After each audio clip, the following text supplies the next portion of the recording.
distance on a starry night.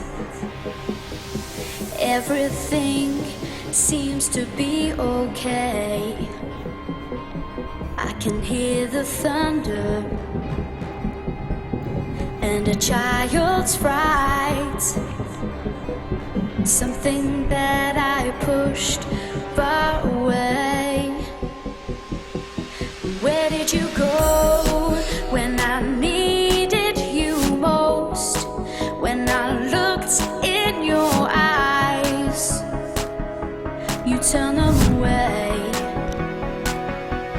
Where did you go when I needed you most? Test. Uh-oh. This may be a problem. Hang on. You turn away.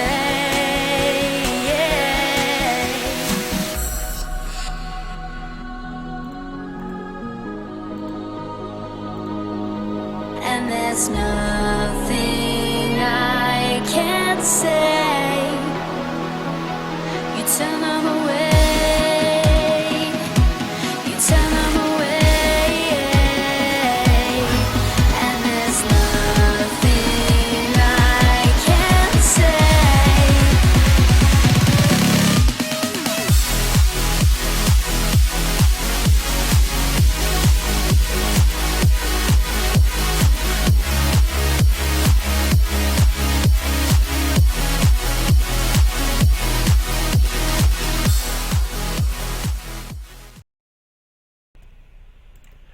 Ladies and gentlemen, welcome. Today we have the greatest event in the history of NA events. It's the ESL SC2 Open.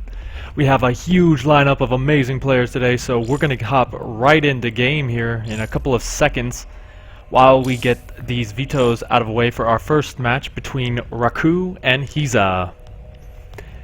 And honestly, this is going to be an amazing tournament, guys. Do not worry about that part. We have such names as Belai, Kellizer, I think even Hitman signed up, but I'm not seeing him on here, so he may not have showed up.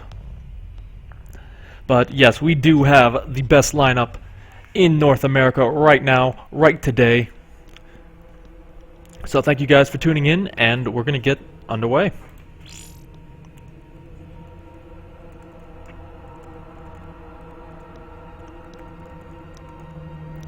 We'll take just a couple of seconds, sorry about that. I'll just put everything where it needs to be.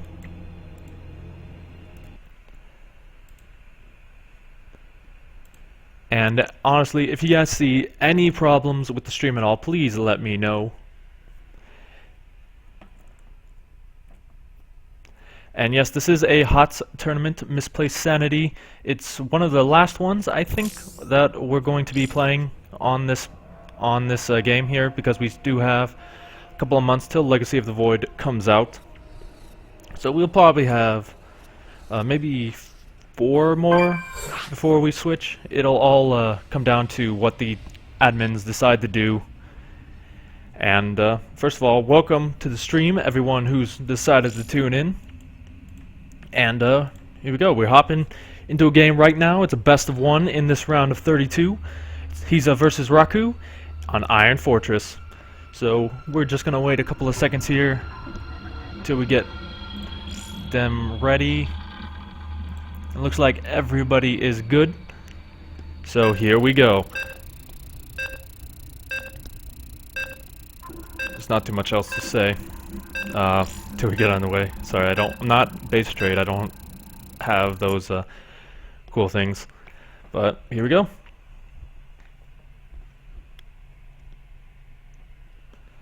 So for these two players, TSC Pro is a team I've not really heard of before, and honestly both these players are pretty new to this tournament. So this could be the greatest match ever. This could be a normal match, or this could be total crap, but it's not going to be that last one just because it's Master versus Diamond, which is always good matches. It's going to be a TVZ as well, so let's see how things turn out. Spawning down here in the bottom position of Iron Fortress, representing TSC Pro, it's Hiza. And his opponent also in the left, also on top, it's gonna be the NAE Raku. So we'll put that, make it a best of one.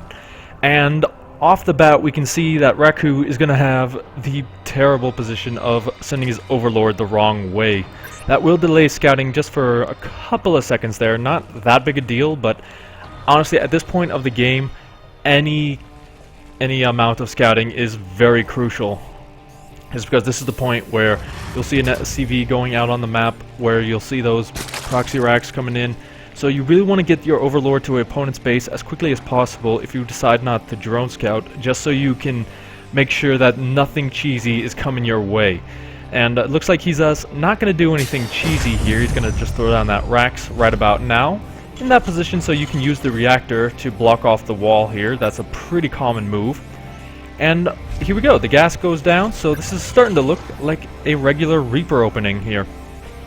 And honestly, that is one of the best moves on a map like this, just because when you're scouting, it's always good to get the scout down early. Reaper's awesome for that.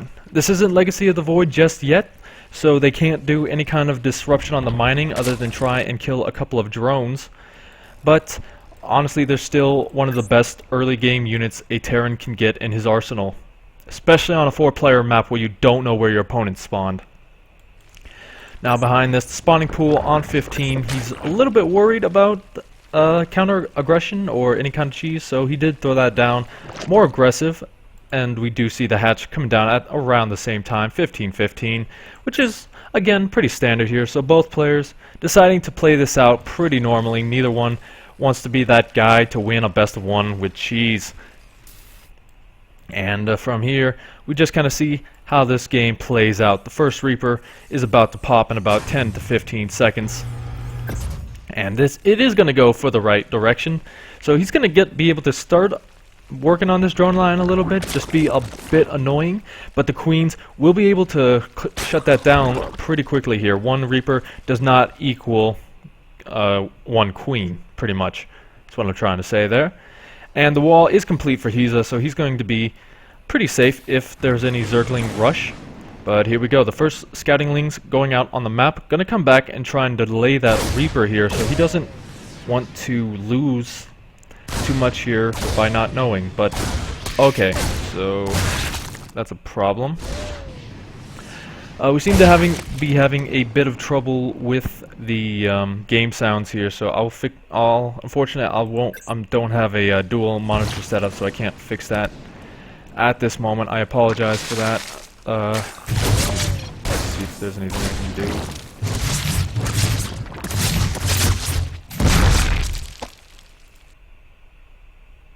do. Uh-oh. There we go. Okay. So that was an easy fix, but now it's too loud. Now, as we go further into this game, Factory coming down, so Hellion's obviously the best choice here to get that harassment damage. And the Reaper just trying to pretty much bait these Queens down, I guess. Just wants to prevent them from really doing their injects, but unfortunately for him, there's plenty of Queens to go around. And excuse me. But yeah, behind this, he did throw down that second command center, so the fast expand has been complete. Not turning into an orbital, there we go. And from here, it's going to be... sorry about this. I don't know why it's so loud this time. I apologize for that. But yeah, the game has stabilized into the mid-game. There will not be a Banshee coming out just because there is no tech lab on this barracks. So it's looking to be a mine drop here, which can be very powerful, especially if the opponent is not really thinking about it. It's a bit more common in Legacy, but not as common, I think, in Heart of the Swarm. Usually you do go for that Banshee follow-up to prevent your opponent from really doing too much here. You send the Banshee around, the Queens have to go into the main base to defend. But here we go. Raku's gonna kinda feel his way around here, see what Hiza has at the front of his base here. And from here, he's also going to throw down that Roach Warren and pretty much start that wall off to prevent any kind of Hellion attack here. The Hellions have not come just because. Widow Mines instead. So here we go. This first drop is going to be a little bit flawed there just because that Overlord saw it. And will he react is the big question here. It looks like he's maybe going for 2-base Muta. There is no 3rd base. And there we go. We do see this the 4th extractor here. So, and here comes the Widow Mines. Dropping all 4 on this base right here. May get 1 or 2 drone kills. There we go. So 3 drones, or 5 drones rather, have gone down in that attack. That's a decent number, but you really want to get a lot more than that. Now the Overseer is morphing in down here at the bottom, and that drop does have to get out of there before that Queen realizes it's there. Now we do see the wall is complete for Hiza, so you can't really counteract this with a Reaper attack or a Zergling run by. But here we go. Widow Mines once again being dropped here. The drones are not pulled. That was a very late pull, but it looks like they are going to get out of here from there. The Queen taking a bit of damage, and in fact that one Widow Mine going for the larva instead. That's a neat move right there. But here we go. The medevac will get out of there just fine. The Queen will do a little bit of popping on it, but unfortunately that's not really going to kill it this time.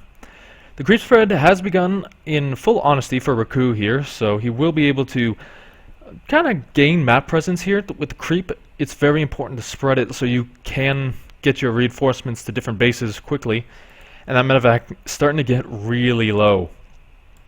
Now behind this we do see that Spire here. Not mining as efficiently as he could be. He's got about 3.5 or 2.5 rather in the gas count here, so he may be trying to transition into something a little bit different rather than sticking fully on the Mutalisks.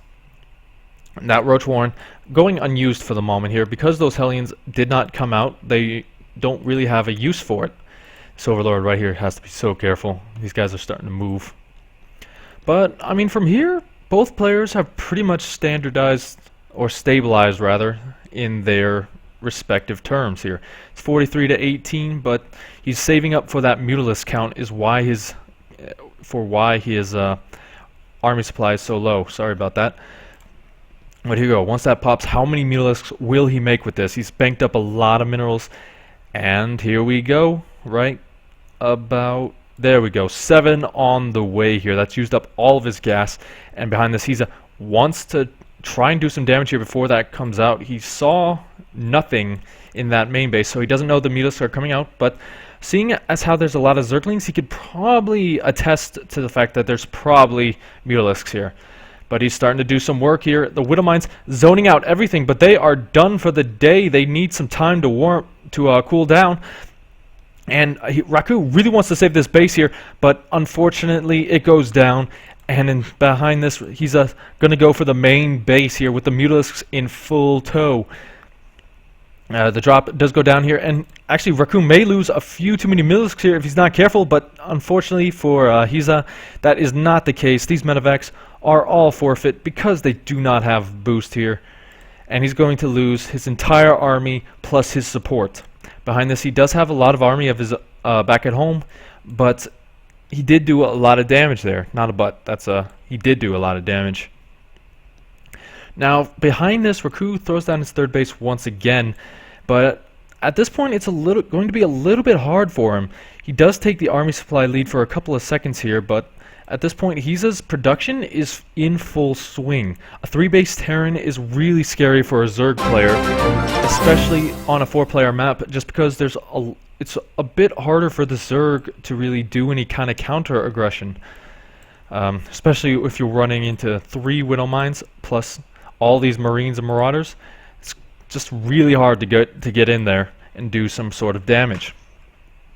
Centrifugal Hooks is on the way, as well as Ground Carapace. So both players keeping on top of their upgrades here. You guys can see the game all right, can you? Just got to make sure on that. It's a bit buggy on my screen. But yeah, sees that 3rd base went up once again here, using that Marine as a dead as a dead guy. But let's put that back. Hang on, I gotta ask you guys something.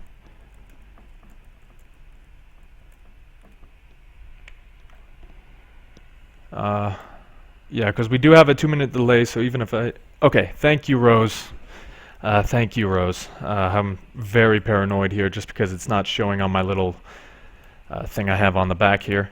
But from here, it's strictly Ling, Muta, Bane, which is pretty common, once again. But this is not common here. He's going straight to the late game with that tech. That's going to be the first battlecruiser on the map, and battlecruisers, I have no idea how that's going to work out. It may work out pretty darn well, especially with the marine support, just because there's not a lot of Mutalisks. But that is a lot of Banelings here. If Hiza is taken out, if his splits are less than optimal, he's going to die really quickly. Those Mutalisks will be able to get on top, and a big chunk of Hiza's army just got taken out. Holy cow, that is not good. The battlecruiser is now revealed, but here we go. He's fighting off of creep, and all these Banelings not getting really the connections. There we go. They're starting to thin out everything here, and the first battlecruiser dies to all these Mutalisks. 2 more are on the way, but Raku just took a huge supply advantage here. It's 20 supply to... I just tried to do math. That's not how you should do it. Now, from here, I mean, Raku knows that they're there, the battlecruisers, that is. So what he should do is make corruptors or something else to kill them quickly. If you take those out quickly, you can clean up the rest with Banelings here. He was not able to split his forces very efficiently in time. He wasn't paying attention for the slightest of seconds. So he... I mean, he will have that battlecruiser advantage here just because... Excuse me here. My thoughts are gone for the moment. Hang on. Okay. Raku has the army... does not have the army supply advantage here. He's still making Ling and Mutalisk here with Baneling support. Now, Mutalisks are pretty good against battlecruisers in large numbers, but he doesn't really have those numbers. It's 11 Mutalisks to 3 battlecruisers, or 2 battlecruisers rather. Now that may not seem like a lot here, but Mutalisks are good versus light units. They're not good versus that big, heavy set, armored battlecruiser.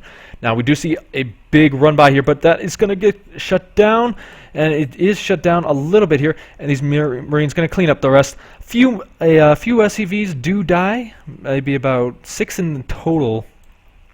But from here, there's no more battlecruisers coming out. Yeah, thank you, Rose.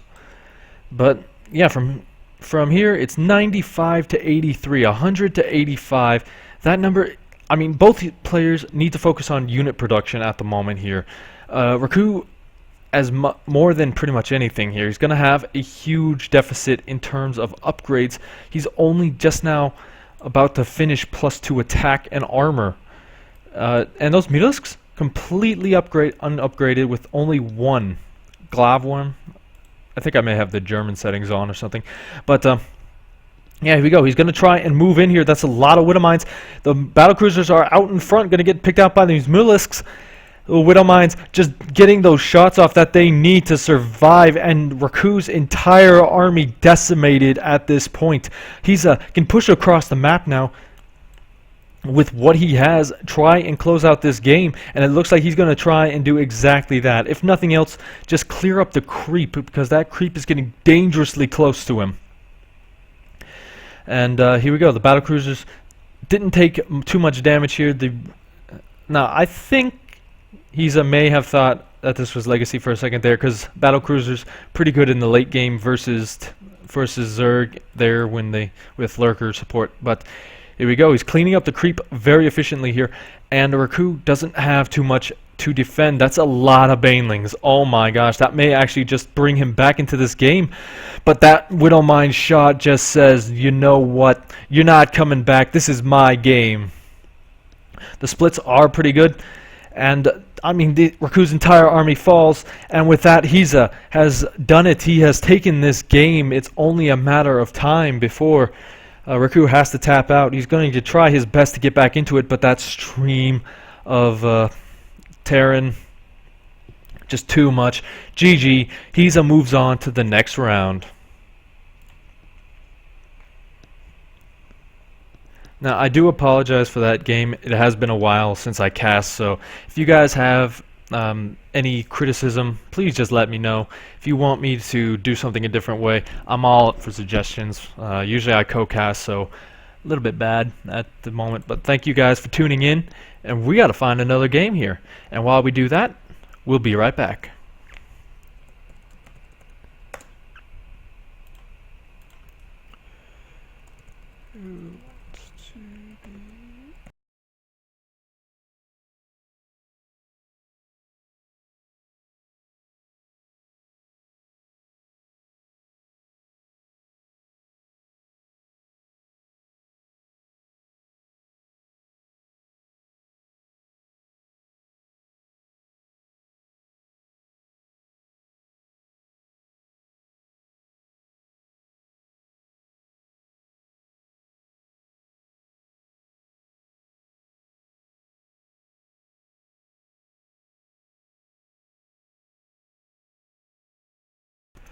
Before that, Rose Roderis, thank you for the follow. It always means a lot with you guys follow. If you do like what I do, just go ahead and hit that follow button. It lets you know when I go live with these casts. And hang on a second, I'm going to turn on some music while we wait for our next game.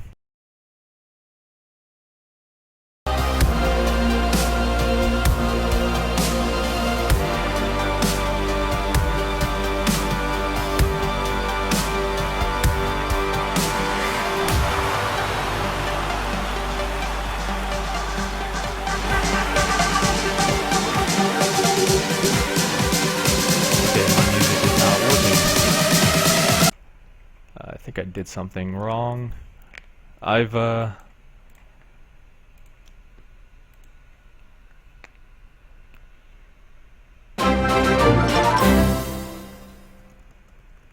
broke everything. I broke everything again.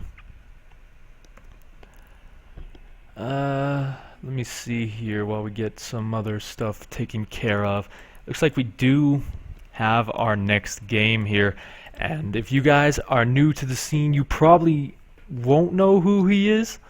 But if you've been around for maybe a year or so when he started making his huge debut, you'll know the man, the myth, the Brazilian, Kelezer.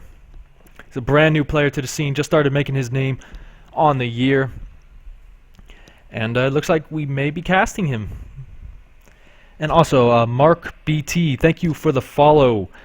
I think my follow alert is bugged because I have not been hearing too much. Let me check everything here. Make sure everything is as it is. I apologize for this. Everything was a little bit bugged when I was trying to get everything set up, so I apologize.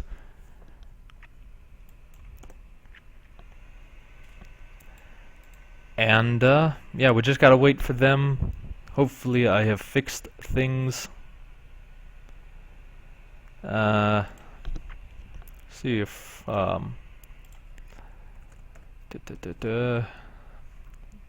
So if you guys are in this tournament, let me know what you think of it. This is put on every week by the ESL, so thank you guys for playing in it. Honestly, you know, we always love having new faces come in.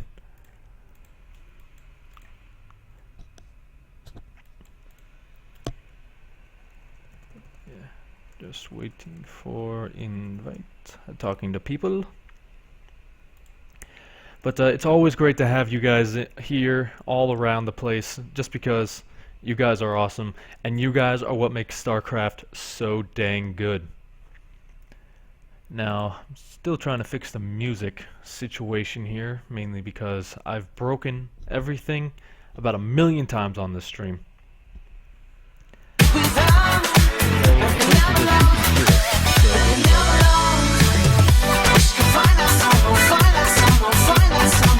Someone just like you, just like you. Wish could find out someone.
just Twitch alerts. Just going to put up one of these, see if that does something.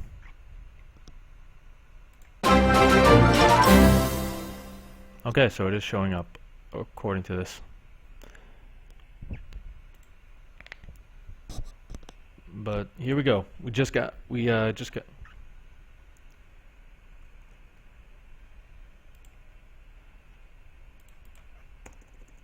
So here we go. We are in the lobby right now.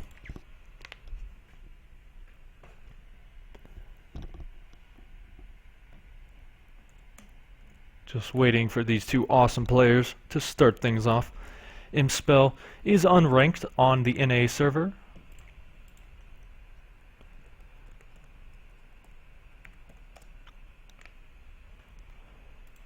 But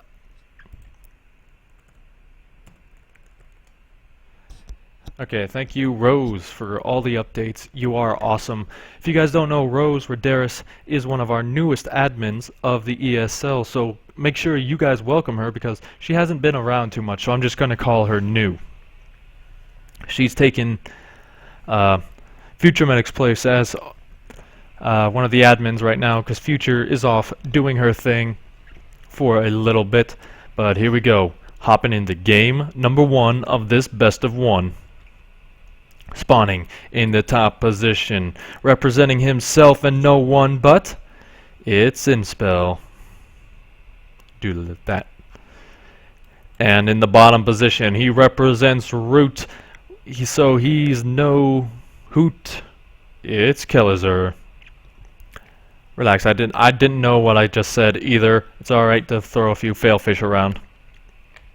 So a TVP. Last week, Kellizer did pretty well in TVP. To be honest here, he made it to the round of 4, beating Hitman even. If you guys don't know who Hitman is, he's one of those guys who came around in the WCS brackets. He won all the way up to Premier round of 16, but then had to drop out for his personal reasons. And so Kellizer here, having defeated him in the last ESL Open last week, will be able, I think, to play pretty well against this Protoss, Imspell. Now, as for Imspell, I haven't seen him around too much here. I believe he's a European player. If I take a look at the brackets, I'll probably learn that he is European. So I don't know too much about him. I believe he's new to this tournament, or he may have been around a couple of times. I just don't remember casting him. But I'm really excited to see what he can throw out here. He's playing a really good player, and that always brings out the best in some players. Now we do see pretty standard builds out of both. Reaper opening out of Kellizer and one gate into Assimilator. Will he throw down a second one though? It's the question here, but it looks like he is gonna. Ooh, that's a sneaky pylon, guys. Not as sneaky as it could be, but you know what? Sneaky is sneaky as Protoss. Will he be throwing down some hidden tech? Will it be DTs? Will it be Twilight Council Blink? We will not know until he decides what to throw down. Now Kellizer is going to get that initial scout off with this one SCV, so he will be able to maybe spot this if he's really on top of his scouting here. And at the moment, he is going to go around, see that gateway, see that cybernetics core, so everything's right with the world at the moment. Kellizer does not want to lose that SCV. Honestly, he does not. So he's going to see that Nex is about to go down here. Imspell just waiting on the cache to do so. Maybe wants to block it with an engineering bay, but he is going to throw down his own natural, Kellizer that is, while this Reaper goes in for a more prudent words, English, not good. A more thorough examination of this base. He sees the first gas. He does not know about the second one just yet, but he can assume, since that other SCV didn't see it, that it will not go down. And from here, he's kiting the Zealot, may actually get the kill on it. That would be a little bit of a good pickup right there, just because this can be used a little bit later on for that one Stalker Zealot Mothership Core push, which is pretty popular sometimes. Now these pylon placements do kind of tell me that he wants to be a bit tricky here, because as a Terran player, you know if you don't see 3 pylons when your Reaper gets in there, something is up. Kelliger not able to see this 1 pylon just yet, so he's seen 2 of them, but that no alarm bells have really been triggered here. Behind this, he's going to go for a 3 racks, which will prevent really any kind of early aggression out of M-Spell, just because you will have enough Marines to block off an Oracle. You will have enough to put a little bit of counter pressure on yourself. But here we go. Another poke coming in here. Kelliger wants to see what is left. Did he see that Twilight Council? If he saw that, that is huge. Now he did see it, but did he see it? As in, did he click on it and see that it was a Twilight Council? That was a big poke. Sorry about that. If he did, he's going to be in a good position. Instead of going straight for stim, he's actually going to go for concussive shells. That kind of tells me he knows that it's a Twilight Council at this point. But the even bigger question is, yes, that question is answered. It is going to be Blink. No DTs in this game. So, I mean, at this point, Kelliger has a few options here. There's not too much else home for M-Spell. He's on 8 army supply to 17. So, in reality, Kelliger can do a little bit of a poke, which he's going to decide to do here. This is kind of to force out a photon overcharge and to try and do a little bit of probe damage. If he can get that done, he will have succeeded. This zealot is going to see everything here, but he's not going to get away, revealing the fact that Marauders do have that concussive shells. And these Stalkers are going to go down the ramp here. That's not the best position to be in. There we go. They're going to get a few shots off before they get attacked. Now behind this we do have 3 gateways and a robo in production, but there we go. The photon overcharge is going to focus down the Marauder. That's not something you really want to lose here. A scan goes down, reveals everything. 3 gateways and a robo that have been added on. So the blink play is in full effect here. He's still on 3 racks here. That tells you that he wants to, excuse me, never mind, excuse that. That's a bad example. But, ooh, there we go. The reinforcement pylon is being thrown down. And at this point, Kelliger may want to back off for now, just to prevent him from taking too much damage. The eBay is going down, both for upgrades and to block this with a missile turret, I believe, just because if you can stop them from getting into your main base, the front is a lot easier to defend because you're not moving between bases. You're not having to waste excessive money on bunkers, which could hurt you in the long game. But here we go. He throws down an extra reactor, and here comes the big push. Will Kelliger be able to hold this off is the big question here. That's a lot of Stalkers, a lot of DPS, and not too many Marauders. The bunker is a little bit late here, but I mean, he knows that this is coming because of that 1 Marine. A 2nd Marine going to come in here. If he moved just a little bit to the left, he would have seen the reinforcement pylon. But this will hurt M-Spell a little bit once that stim is complete. The Observer moving into position, and here comes the big blink in, it looks like. Both players just trying to position themselves in a way that they can take an earlier advantage. With that Observer going down, it's going to make this a little bit easier because there's just no high ground vision. That bunker not being complete, but it doesn't really matter at this point. There is just way too much bio here to engage into this. And the Observer coming in for another pass. It's not seen by Kelliger just yet. If you saw that little itty bitty shimmer there, that's really what you see. And from here, M-Spell looks like he wants to blink to the main base, but that would be a huge commitment. I mean, there's stim out, there's medevacs on the way, so if he stims in there, he's going to lose a lot of Stalkers and not really be able to get too much damage done. He was a little bit he was a little bit undecisive with this attack, but here we go. The bio easily pushing this away without the use of stim. And with the medevacs out, it doesn't really matter. Here comes the big push out of Kelliger. You see, he saw that pylon. He's going to kill that off, and these Stalkers going to try and get in there, but unfortunately, they're just going to get taken out. Good blink back prevents them from getting that 1 Stalker dead. And behind this, it looks like M-Spell is just setting up for those proxy pylons for those zealot run-bys later in the game here. He's got to be careful here. He's losing way too many Stalkers. He lost 1 there, almost lost the 2nd. And back at home, I mean, there's a lot here but it's going to come down to positioning. Those Colossus very, very hard to defend, or very hard to attack into, but that is a lot of bio once again. I can't say it enough. Those two sentries here can force field the entire ramp at this point. They have the energy for it.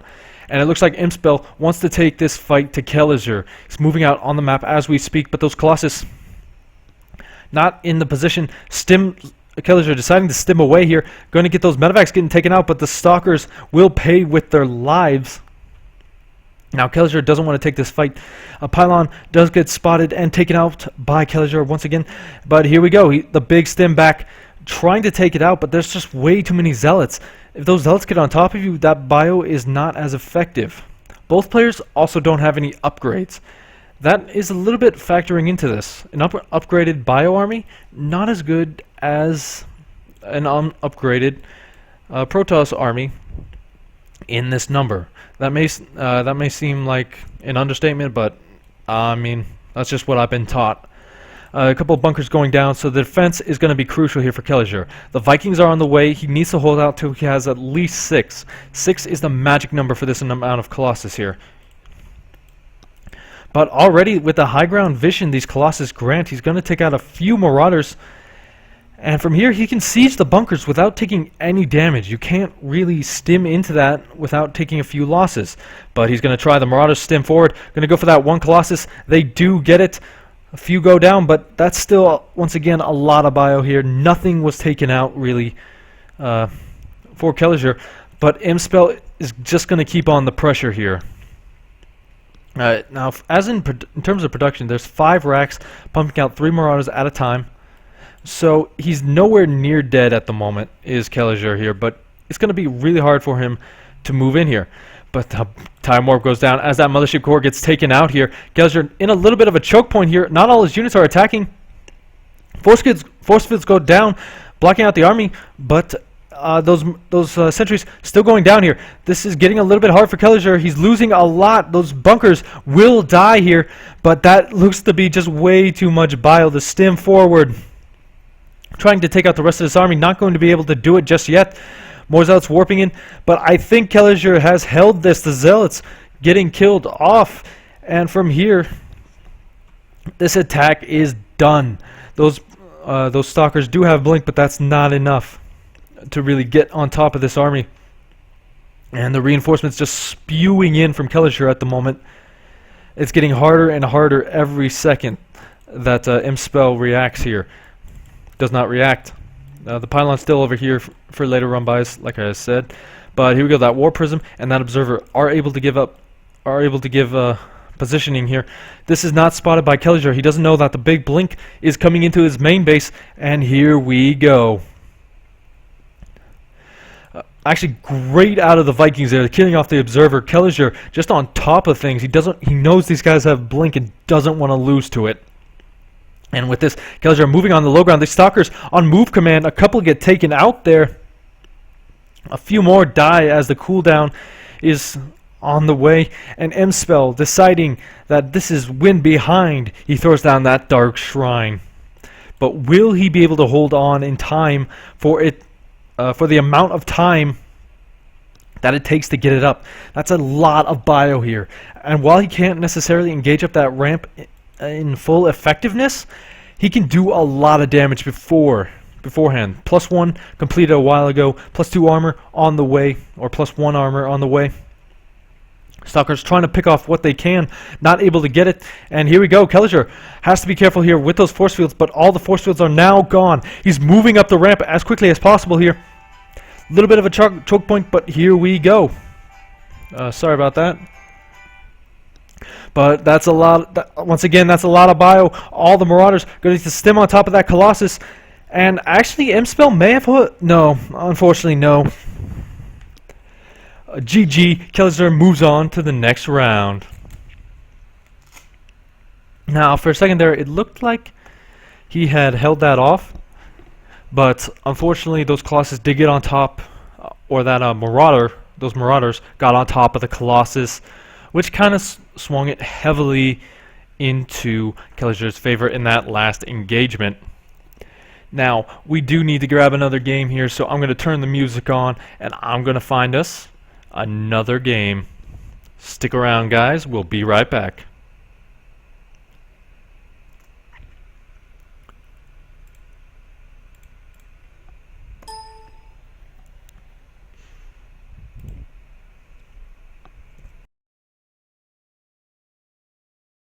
It's all I wanna do.